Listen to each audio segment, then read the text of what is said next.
Hey, and welcome to another Chainpals.io tutorial. My name's Chris, and in this video we're going to cover the process of cancelling a transaction, which can be useful in case a mistake has been made or requirements have changed. So let's quickly jump into the platform and show you how it's done. Starting from your user dashboard, you're going to scroll down to find your latest transaction, or of course you can click the My Transactions tab on the sidebar.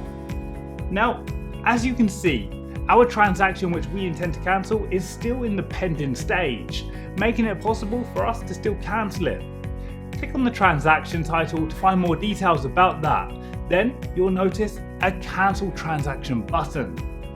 However, before cancelling the transaction, make sure it's the right decision and that you've selected the correct transaction to cancel, as this action won't be reversible. Okay. Go ahead and click confirm and wait just a couple of seconds for the platform to process the request, after which you'll just need to confirm the transaction in your chosen wallet. And if you click on the My Transactions tabs, you'll notice this will appear in your history. And that's all there is to it.